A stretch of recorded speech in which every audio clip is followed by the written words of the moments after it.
1. Hello, and welcome to our town hall Fighting for Justice in South Texas, hosted by Senator Bernie Sanders. I'm Misty Rebick. Thank you for joining our show tonight. We're going to be hearing from folks on the ground in South Texas, from Rio Grande Valley to Laredo to McAllen and more.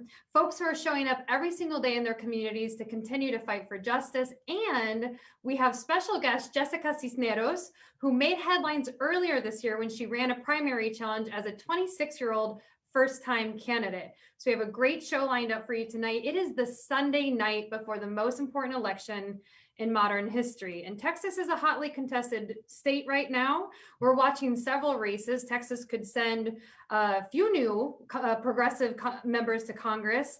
And as Senator Sanders says, as goes Texas, so goes America. So thank you for joining us tonight. If you are in our webinar, please say hello in the chat. Tell us where you're joining from. I see folks joining right now. Would love to give you some shout outs. And stay tuned as we will be hearing very shortly from folks on the ground in South Texas.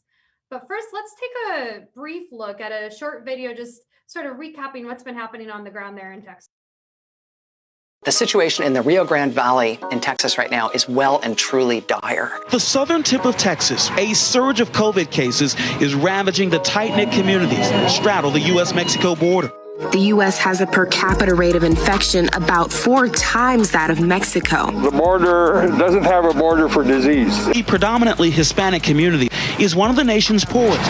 All these factors create a perfect storm for the virus to flourish. We have reported on Hidalgo County specifically. Hidalgo County is the home of McAllen, Texas. I'm honored to be in McAllen, Texas, with the heroes of Border Patrol, and they are heroes. Border Patrol ICE. You take so much abuse from people that don't know what they're talking about. Donald Trump declaring that he will suspend immigration into the United States via an executive order. Immigration and Customs Enforcement says it made more than 2,000 arrests during a 6-week nationwide operation. Today, the administration said that it will try to find ways to wind down and limit a program that protects dreamers from deportation. I begin by recognizing the steadfast leadership of President Trump. Without the president's vision and dedication, we would not be here today to celebrate the construction of nearly 400 miles of new state-of-the-art border wall system. You have a friend with this administration, and you have a friend with me. Nobody does a better job.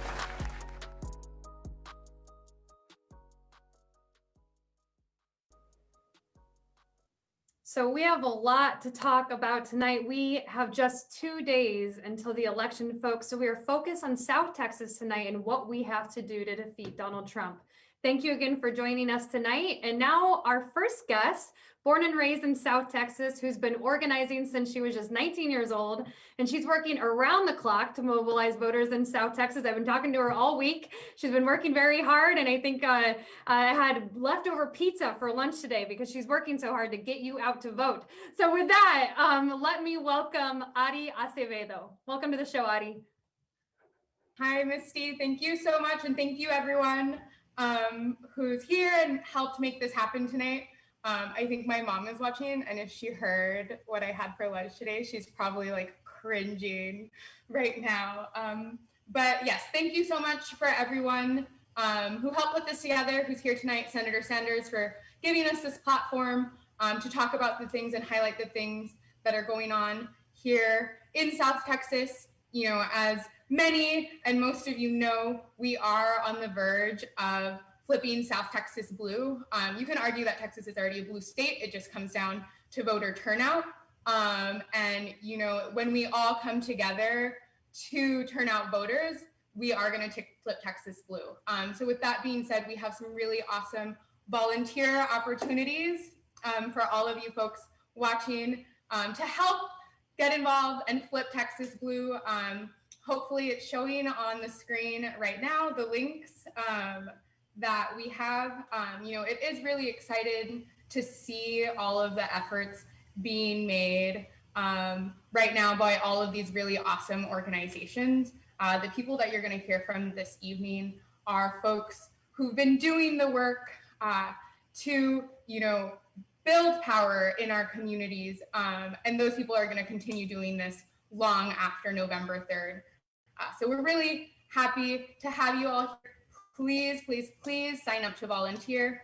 And with that being said, I'm going to go ahead and pass it over to Senator Sanders, who has definitely inspired me as a younger person. I got to see him in 2015 speak when I was in college in New Orleans, and that was very exciting. And so it's exciting to be here with him now. So Senator Sanders, thank you so much for being here today. Well, Ari, thank you for the introduction, and thank you so much for the terribly, terribly important work you are doing. As Ari indicated, folks, we are looking at not only the most important election in our lifetimes. Truth is, this is the most important election in the modern history of the United States of America. And the differences between the two candidates are unbelievably wide. And let me just suggest to everybody why it is absolutely imperative that they come out and vote on Tuesday. And I want to take this opportunity, by the way, to congratulate the people of Texas. Whole country is looking at Texas, and they're seeing an unprecedented increase in voter turnout. You in Texas have already cast more votes in this election than you did in 2016. And we have not yet reached election day. So that's pretty extraordinary. But as much as you have done, we've got to do a little bit more. We've got to drag out everybody that we know, our friends and our families and our co-workers and our co-students. We got to get them out to vote. And I will tell you why. Because the differences between these candidates is a mile wide. Let me just go over briefly some of them. Let's just say you're out there in South Texas and you're working for 10, 12 bucks an hour. You can't make it on those starvation wages. Joe Biden wants to raise the minimum wage to 15 bucks an hour. Joe Biden believes that women should receive equal pay for equal work. Joe Biden believes that we have got to make it easier for workers to join unions so they can get decent wages and benefits through collective bargaining. Joe Biden believes that we have to create millions of good-paying jobs by rebuilding our crumbling infrastructure. And that's our roads, our bridges, water systems, wastewater plants, schools, building affordable housing. Joe Biden understands that working class families today are having a hard time sending their kids to college. That's why he intends to make public colleges and universities and trade schools tuition-free for all working class families and take a significant step forward in canceling student debt. Joe Biden understands that health care is a human right. And I know when we talk about the healthcare crisis, you guys in Texas understand it better than perhaps any other state because you have so many people who are uninsured or underinsured. Now, in Donald Trump, we have a president who wants to repeal the Affordable Care Act and throw some 22 million people off the health care that they now have. Biden wants to expand health care. He wants to double funding for community health centers. And another issue of very great importance to the whole world, but especially maybe to South Texas, is the issue of climate change. In President Trump, you have a president who doesn't even recognize the reality of climate change. In fact, through his policies, he has made a bad situation worse. Biden is prepared to spend $2 trillion, that's a lot of money, to transform our energy system away from fossil fuel to energy efficiency and sustainable energy. So add all of that up and add to it the fact that it is absolutely imperative that we get rid of a president who is a pathological liar, a president who does not believe in science. Now, you cannot run a government in the 21st century with a president who does not believe in science. And we're seeing that right now in terms of the COVID-19 pandemic. Trump goes around the country right now, he's probably giving a speech right this moment. He says, we are turning the corner on COVID-19. It's a lie. We are seeing, in fact, more cases of COVID-19 right now than we have ever seen before. And as winter approaches us and more people are going to be indoors, the problem will likely get even worse. We are not going to solve or effectively address the COVID-19 pandemic unless we have a president who believes in science, who is going to give us national guidelines for all of our states and cities and towns as to how we can best go forward. Biden believes in science, will rely on scientists. Trump does not. And that is a fundamental difference. So right now, in this historically important moment, when we have a president who lies all the time, who does not believe in science, in fact, who is trying to undermine American democracy, I believe and you believe that we've got to make it as easy as possible for people to vote and participate in our democracy. Trump and his Republican friends in Austin and all over this country are trying to make it harder for people to vote, make it harder to count the ballots. And that's not what we should be doing. So right now, we've got a few days left in order to do everything that we can to bring out the vote. So what I'm asking you tonight is not only to vote yourself, that's an easy ask. I'm asking you to find somebody who's kind of reluctant, maybe has never voted. I'm asking you to bring that person to the polls. And while it may be uncomfortable for you to do that, no one likes to kind of drag or harangue your friends, it is very important. It's important that you be kind of uncomfortable today doing that rather than uncomfortable on Wednesday morning when you find that Trump won Texas by a few votes. So as somebody who first became elected mayor way back when in Burlington, Vermont, by all of 10 votes after a recount, I can tell you every vote counts. So let us in the next 2 days do everything that we can to grow the voter turnout and to see that Joe Biden becomes our next president and to see that all over the state we elect strong progressive candidates. Thank you very, very much. And now it is my pleasure to introduce somebody I think many of you in South Texas already know, and that is Jessica Cisneros. Jessica is an immigration and human rights attorney who was born and raised in Laredo. She made headlines earlier this year for running a primary congressional challenge as a 26-year-old first-time candidate against Henry Cuellar, and she earned over 48% of the vote. That's not too bad. That's pretty good. Jessica, thanks so much for being with us and for the work you're doing. Thank you, Senator. And I just want to give, I guess, a heads up for everybody. It seems we timed today's town hall with somebody's 6th birthday party outside. So if you hear honks, we'd like to think of their GOTV rallying out there. But anyway, thank you so much for your introduction, and thank you for hosting, this Fighting for Justice in South Texas town hall. Thank you to all of you who are joining tonight and are watching across the country. And I'd like to give a very special shout out to all mi gente from the 956 who are watching from home, and also all of y'all who are on the panel as well.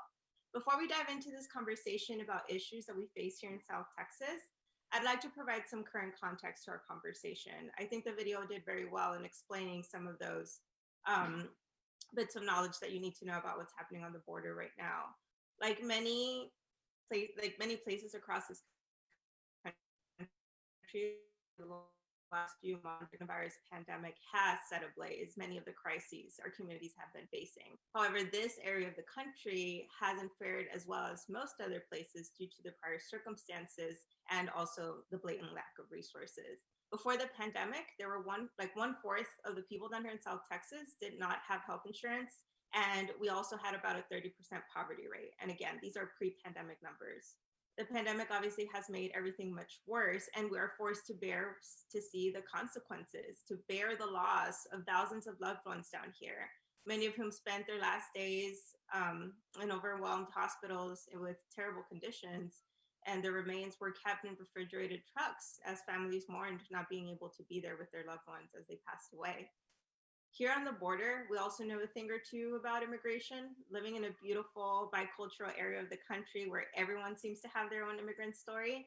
When Trump scapegoats immigrants and attacks them, it is our communities that are feeling the terror. When he closes the border to asylum seekers who are fleeing the consequences of failed U.S. domestic and foreign policies, we are the ones to mourn with the families when their bodies are found on the Rio Grande River banks. And on this and on many other issues, policy is always personal. And this is why conversations like these, when we're talking about national politics, it's so important, because we, as communities on the Rio Grande River in our southern border, we're tired of being spoken about and not heard from. Folks in Washington and in other areas, other centers of power are used to making decisions that affect us in our day-to-day lives without consulting us. And we are the ones that are forced to bear with the consequences. Por eso decimos que ya basta. We want elected officials and policies that have the best interests of our communities in mind, and we are organizing to hold them accountable and not, force them to not neglect us any longer. We are raising our voices, and because the two biggest values in South Texas are hard work and familia, we will continue to work hard and believe in ourselves as we fight to create the kind of society that protects and cares for our loved ones here on the South Texas border. So with that, last but not least, I want to thank all the organizers on the ground for getting us to this point. We are absolutely excited to see all the effort being put into increasing voter turnout here in South Texas in order to turn Texas blue. But obviously we wouldn't be here without those folks on the ground who have been at it for years and investing in this area of Texas where many others felt it wasn't worth it or that we were insane for doing so. So with that, I'll kick it back so that we can hear from our amazing panelists who are proudly representing our frontera every day. Thank you. Thank you very much, Jessica, and thanks for what you have done and are doing. Our next panelist is Ophelia Alonso, who resides in Brownsville and is the Rio Grande Valley El Paso Regional Field Coordinator for Texas Rising Action. Ophelia works primarily on youth leadership, voter engagement, and advocacy education. Ophelia, thanks so much for being with us. Thank you so much, Senator Sanders, for that introduction. I grew up in Brownsville, Texas as a non-citizen in a non-voting family. We saw firsthand how when electoral politics were talked about, we weren't the people they were talking to. And it wasn't until my father and I went through our citizenship ceremony that we realized that now we had access to a privilege that a lot of people in our families didn't have access to. And it was at that point, at 18 years old, that I saw that it was necessary for me to use my ability to vote to do so and reflect the values of my family and of my community. And it wasn't until I was a freshman in college that I realized that as a young person, I had the ability to change what my state looked like. And it was because of organizations like Texas Rising Action that I had the tools necessary to be able to confidently talk to people about the importance of voting, the importance of advocacy, and the importance of staying true to your beliefs and doing something about it. And now in my position, I get to work with hundreds of young people across the state of South Texas to do the same thing. And I've seen them lead the way in the way that our cities are changing.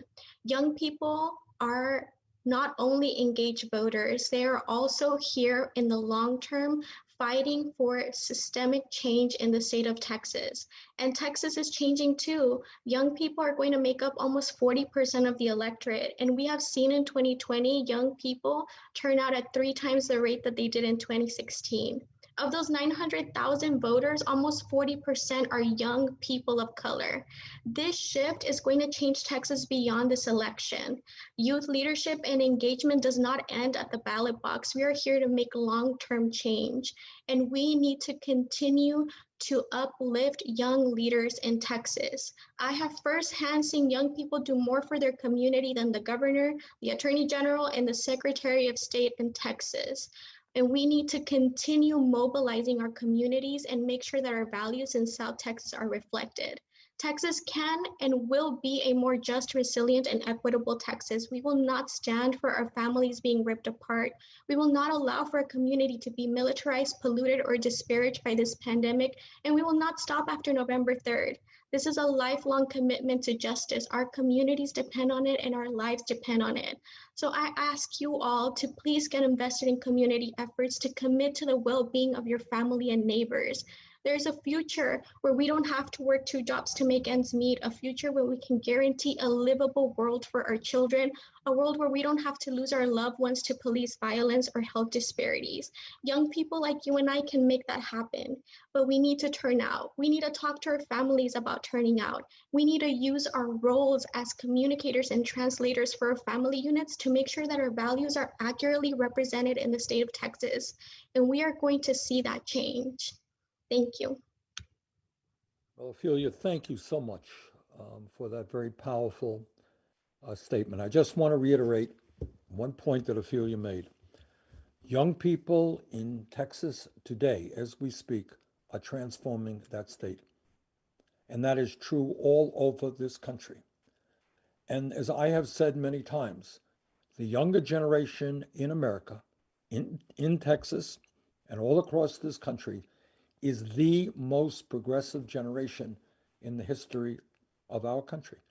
It is a generation which is anti-racist, anti-sexist, anti-xenophobia, anti-homophobia, and anti-religious bigotry. It is a generation that believes in compassion and love. And we are seeing what happens when young people in this country begin to stand up and fight back. They're going to transform Texas, and I believe they're going to transform this country. So, Ophelia, thank you so much for your remarks. It is now my pleasure to introduce Doña Maria Gomez, who is a longtime farm worker activist with the United Farm Workers in South Texas. She began working in the fields at the age of 15 in Texas and followed the crop season to Wisconsin, Michigan, and other parts of Texas. She eventually joined the United Farm Workers and went from working in the fields to organizing for justice in the fields. And today she continues to fight for the rights of immigrants, farm workers, and working families across the Rio Grande Valley. Doña, thank you so much for being with us. Gracias por esta oportunidad. Mi nombre es María Gómez.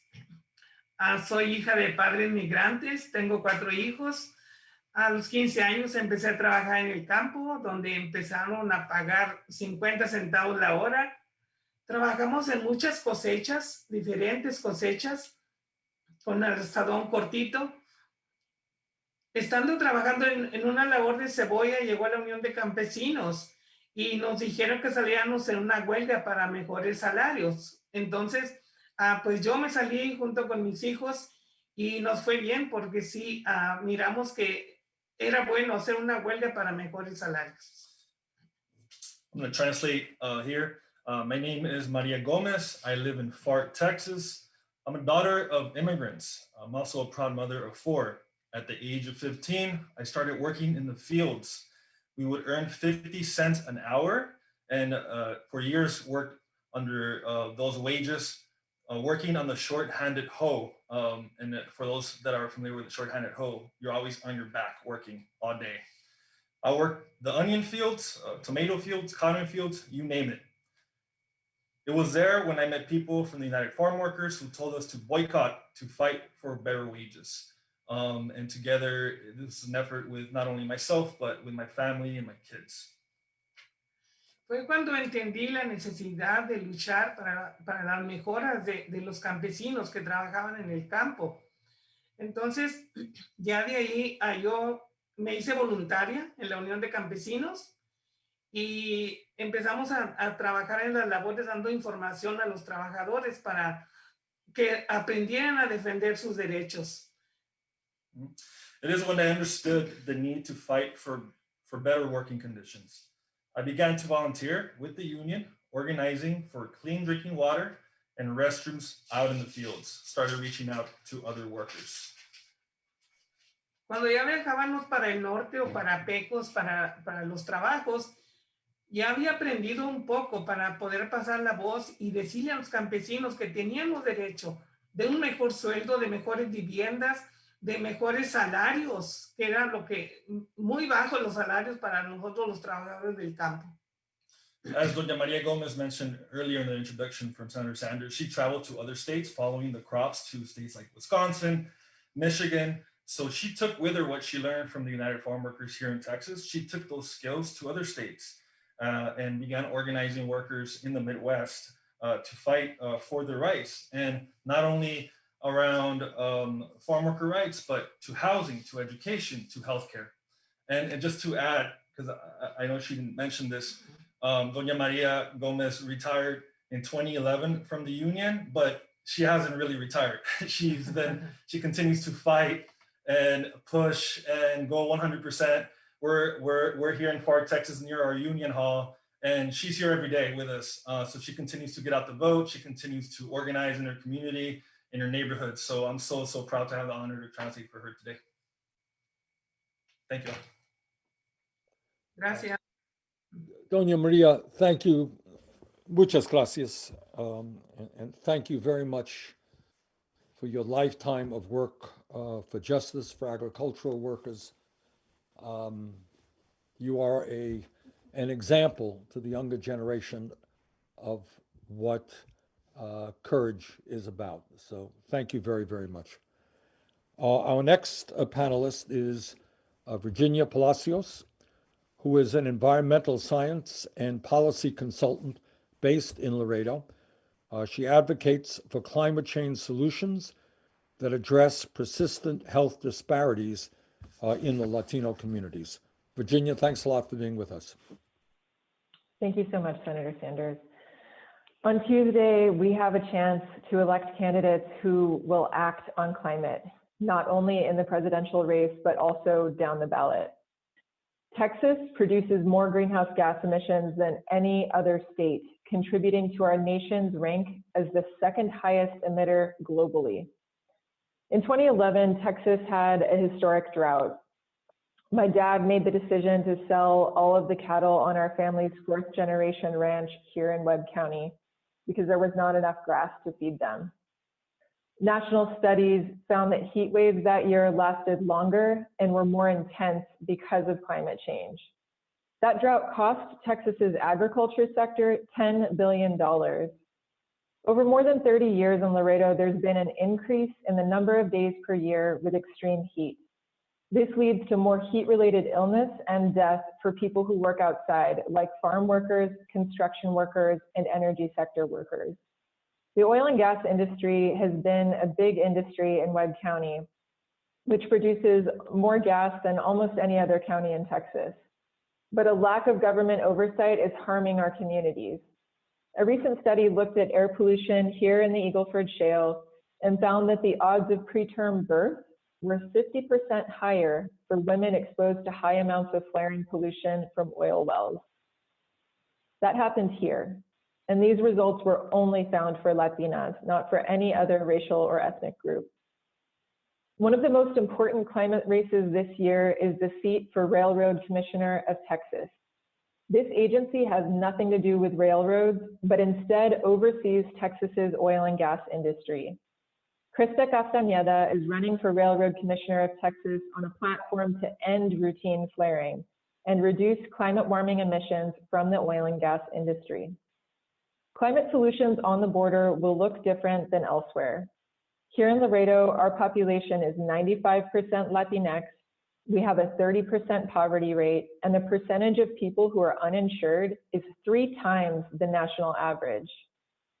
Nationally, Latinas are the breadwinners in the majority of Latinx households, yet we earn only 54 cents for every dollar a white male makes. If Latinas were paid equally, we might be able to afford health insurance.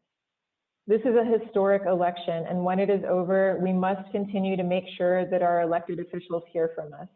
There's so much at stake for border communities, and now is our time to lead the changes that will transform our future. Thank you. Virginia, thank you very much for your work and for being with us tonight. Our next panelist is Ariel Gonzalez, who is a political science professor at South Texas College in McAllen.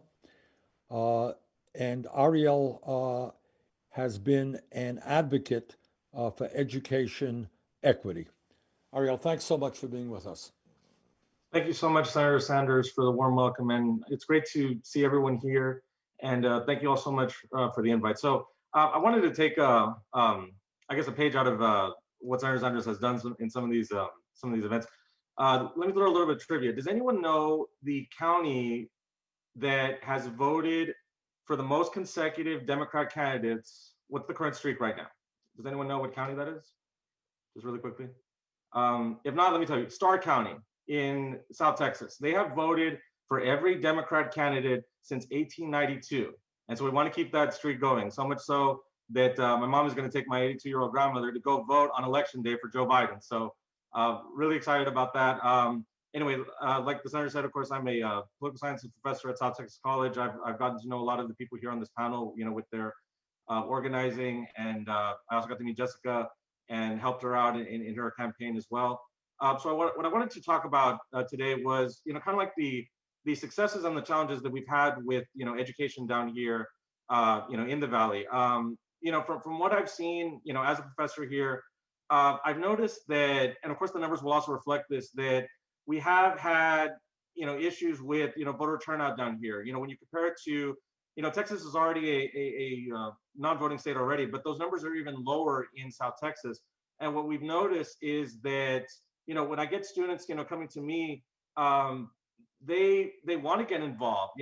After we talk about the importance of voting in elections, they want to get involved, but they really didn't know how to, until after they came to our class. So what I propose we should do is we need to go out into the schools, and we need to advocate for getting this idea of civic engagement and making that a priority. We can make it to where high school seniors can register to be voter deputy registrars, and colleges and universities are looking for that. They have to have certain hours for community service hours. They can put that on their applications and all that. So I feel that through the schools we can definitely get that's a great avenue to get higher voter turnouts. And then I also want to talk about the lack of access to broadband. The census information can show that in South Texas, especially in these colonia areas, we are really lacking when it comes to broadband access, which has also been exacerbated by the COVID-19 pandemic. But that was already a problem even before then. Now the school districts are doing a lot of innovations, like they'll send out buses with Wi-Fi access, but I mean that can only go so far. I mean, they can't go everywhere. So what we need to do is we need to advocate for that stronger infrastructure to ensure that the students are able to be able to be successful and have the tools that they need. And so that's just my observations, and I feel that there's so much that we can do here in the Valley, and I know that we can definitely get that done. It's a very bright future down here. Well, Ariel, while I have you on, let me ask you a question. Yes, sir. Are you bumping into young people who simply cannot afford to get a college education, or are worried about leaving school deeply in debt? Is that an issue in your part of the world? Yes, that now thankfully, I mean, we do have South Texas College, which is one of the most affordable colleges in the country. But that is something that, I have those conversations with my students. As a graduate student myself that has, get this, $130,000 in student loan debt, I have those conversations with my students as well. And they tell me that they're feeling that as well, that, they don't want to have to make that choice between bettering themselves, but still being shackled by that debt. I mean, it's kind of like a catch-22. They really, it's unfortunate that they have to make that sacrifice. And so, yes, that is a problem that we are dealing with here in South Texas as well, that we have students that, because they just don't have the money to pay out of pocket, and unfortunately, Well, let me ask this. You have $130,000 student debt. Do you have a PhD? 2 masters. 2 masters, okay. But that master's got me this job as a professor, so it was well worth it. But it's going to take you a few years to pay off that debt, I imagine. Yes, sir. Yes. Yes. All right, and one of the things to the viewers out there that you should know is that Joe Biden will take a significant step forward in reducing student debt in this country. And that should help Ariel and many others as well. Misty, do we have some questions? Yeah, we do. We have a few questions. I want to start with some live questions, and we already met Danny earlier, but we did invite Danny. You know, Danny is a community organizer, former educator in Far, Texas, and he just translated for Doña Maria. So, Danny, welcome back to the show. And what's your question for the panel? Yeah, so this question is for Senator Sanders and the rest of the panel. So, as mentioned, South Texas and the Rio Grande Valley have been disproportionately impacted by COVID-19. We've lost over 3,200 people, brothers and sisters, to the coronavirus here in the Rio Grande Valley, nearly a quarter of deaths for the entire state of Texas. More than a third of South Texans don't count with any health insurance, and thousands more are underinsured. It's normal here to see people organize fundraisers like chicken plate sales to help loved ones afford their care because they don't have care. It's normal to see people cross the border into Mexico to visit the doctor, the dentist, and buy cheaper medication. It's clear that we need to transform our healthcare system. What does that transformation look like in South Texas? How can we achieve this transformation in this country? Thank you very much for that question, Danny. And that's a question that is on the minds of people, not only in South Texas, throughout Texas, but throughout the United States of America. And let me just mention to all of the viewers, and I hope you know this, the United States of America spends twice as much per person on healthcare as do the people of any other major country. And yet 90 million people in this country are uninsured or underinsured. And we are the only major country on earth not to guarantee healthcare to all people as a human right. And that is why I introduced in the Senate a Medicare for All single payer program. And that is, Danny, where I think as a nation, we have got to go. And what Medicare for All says, similar to what exists 50 miles away from me tonight in Canada, is you go to any doctor you want, you go to any hospital you want, and do you know how much, Danny, you have to pay out of your pocket? If you were in a hospital in Canada for 2 months with some terrible illness, do you know how much you pay out of pocket when you leave the hospital? Danny, you have any idea? Zero. I believe zero. Zero. I hope everybody heard that loud and clear. Doesn't mean that healthcare in Canada is free. Of course, it has to be paid for, but it is paid for out of the general tax base in the same way we pay for education, public education, police departments, fire departments, building roads, and so forth and so on. What Canadians believe, what people all over Europe believe, is that healthcare is a human right, not a privilege. So in my view, we have got to fight and continue the fight for Medicare for all. And I'm happy to tell you we are making real progress on that. In terms of prescription drugs, we are now spending far, far more than any other country on earth because of the greed and power of the pharmaceutical industry. What I believe and Joe Biden believes is that here in the United States, we should not be paying more for medicine than they pay in Canada, in Mexico, or any place else. Now, I have to be honest with you and tell you that Joe Biden's views on healthcare are not the same as mine. But what he does believe is that we have got to expand healthcare coverage to tens of millions of people who today do not have it, that we have to lower the cost of healthcare, that we should double funding for community health centers, which is terribly, terribly important. And I'm a strong advocate of community health centers, which means that people gain access not only to primary health care, but to dental care, which is a big deal, to low-cost prescription drugs, and very importantly, to mental health counseling. So the difference between Biden and Trump on healthcare is a mile wide. Trump wants to throw 22 million people off of healthcare by eliminating the Affordable Care Act and the protections we now have for pre-existing conditions. Biden wants to significantly expand healthcare. But Danny, at the end of the day, what we must have, and I believe we will have, is a Medicare for all single payer program. Thank you, Senator Sanders. I'd like to move to our next question just so we can get a few others to chime in here. Our next question is coming from Abigail Avila, who's a college graduate joining us from Alamo, probably. Welcome, Abigail. Hello. Hi again, my name's Abigail and I'm from Alamo, Texas. And here in the RGV, there's only one abortion clinic, with the second closest being 250 miles away in San Antonio. And even if distance wasn't already a barrier to overcome, there's also an internal checkpoint that cannot be crossed unless you answer whether or not you are a citizen. This second border boxes away my home, a mixed status community, from the rest of Texas. And now, with the recent appointment of Justice Barrett, the future of abortion access looks more uncertain than before. I'm nervous about the only clinic in my region being shut down again, leaving many people unable to access a time-sensitive healthcare procedure if they needed it, making it especially difficult for those that are low income and non-citizens. My community, people I love, would be barred from accessing the healthcare they need. My question is, what does the future of abortion access look like in South Texas?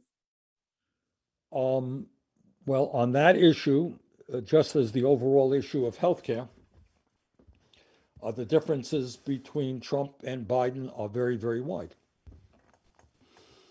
Trump is very strongly against the right of women to control their own bodies, would defund Planned Parenthood, which provides excellent quality health care to millions of women, many of them being low-income women. Biden's review on that is radically different.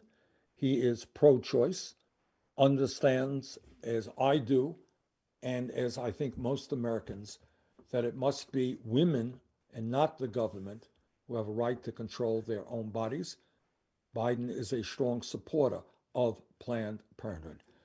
So, Abigail, what I would tell you is that if the issue you are concerned about is the right of women to control their own bodies, that is an issue of enormous importance right now, with right-wing governors all across this country trying to make it harder for women to exercise their constitutional right. And we need a president who's going to be on the side of women. And I think that president will be Joe Biden. Jessica, I would love if you could chime in on this one. Do you have thoughts on this, being a woman in South Texas who ran for Congress? Yeah, definitely. I mean, this was an issue that we saw along the campaign trail, and it was something that people approached us maybe a little bit privately, right? And I think part of the work that we have to do in South Texas is to stop the stigma, right, of talking about abortion access. I think a lot of people traditionally tend to think that this area is very conservative, right? And you talk about abortion and that's it, right? It's not a politically viable part of a platform or something like that. But I mean, I ran our campaign. I was unabashedly, pro-choice, right? Because I knew that there were so many people. I won't say women because we know that there are folks, right, who are able to get pregnant, that they couldn't. As Abigail mentioned, it was very difficult to get an abortion because, for example, in Laredo, you either travel down to the RGV to go get an abortion, or you have to go up north, right, to San Antonio, and then you start thinking about, the checkpoints, right? So for a brown woman who might be, a non-citizen, it's difficult, right, to be able to get the healthcare that you need. So part of the thing that I think we need to do moving past November 3rd is also pay attention to our local elections, right? When we're talking about activism and trying to pass laws that are actually going to expand healthcare, I mean, this is one of those, right? Because abortion is healthcare. And we're also talking about getting through laws that originated, right? The concepts from in the 956, which is Rosie's Law, right? Trying to make sure that, programs like, for example, Medicaid does expand to cover abortions as well. Because it's not just, I think people tend to lump all of these things or try to separate them, right? And say, focus on the issue of abortion, but it's not just that. We're talking about reproductive health in general. Okay, Misty, do we have time for one more question? We do. Actually, we just have another question here that I'm going to go ahead and read out. And this comes from Denise from La Feria. Denise asks, no matter who wins November 3rd, we need to continue organizing around the issues we care about, but some of us are exhausted. Where do we start and how will we continue? Well, let me tell Denise, you ain't the only one who's exhausted. We have all been working very, very hard and look forward to Tuesday for a number of reasons. All right, but Denise makes a very, very important point, and I just want to underline it. Tuesday is not the end of all of our problems if Biden wins. But what it does do is it opens the door for us to start going on the offensive in terms of starting to address the real problems that working families and low-income families have in Texas and all over the country. If Trump wins, we're going to continuously be on the defensive, trying to stop him from doing this, trying to stop him from doing that. So I would 1,000,000 times over much prefer to be on the offensive. Now, what does that mean? It means, as I mentioned to Danny a moment ago, healthcare is a human right. We need a Medicare for all single-payer system that guarantees healthcare to everybody. We can do it when millions of people stand up and demand that we do that. Together, we're going to raise that minimum wage to at least $15 an hour. Make it easier for workers to join unions, equal pay for equal work for women workers.